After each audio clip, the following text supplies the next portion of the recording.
Le cercle.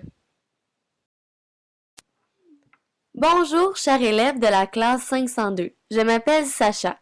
Comme vous le voyez en sciences, le corps humain est composé de plusieurs parties différentes, telles que le cœur, la peau et les os.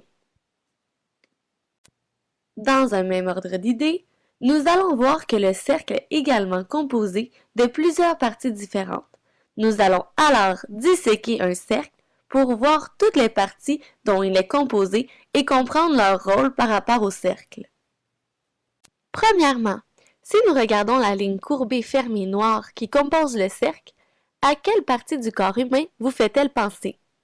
Moi, elle me fait penser à la peau.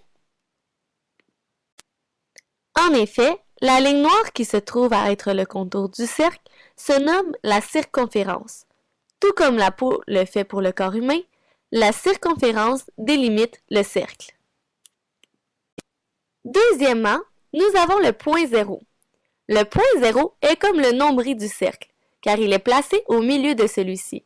Pour s'assurer que le point zéro soit bien au milieu, il faut voir à ce que la distance entre celui-ci et la circonférence soit égale de toutes parts. Troisièmement, il y a le diamètre. Le diamètre se trouve à être les bras du corps humain lorsqu'ils sont placés en ligne droite.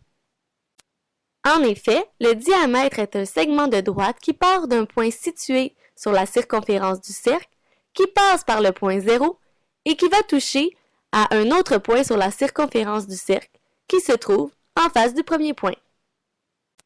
Quatrièmement, il y a le rayon. Le rayon se trouve à être un bras du corps humain. En effet, le rayon est un segment de droite qui part du point zéro pour aller toucher à un point sur la circonférence du cercle.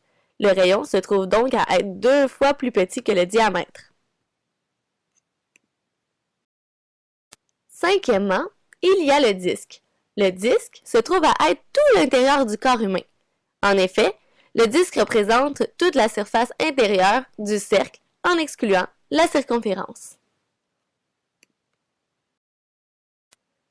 Pour récapituler, le cercle est composé de plusieurs parties, dont premièrement la circonférence, qui est en fait le contour du cercle. Deuxièmement, le disque, qui est en fait tout ce qui se trouve à l'intérieur de la circonférence. Troisièmement, le point zéro, qui est en fait le point central du cercle.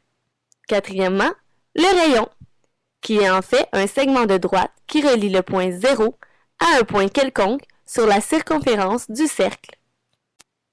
Et finalement, le diamètre, qui est en fait un segment de droite qui relie deux points sur la circonférence en passant par le point zéro.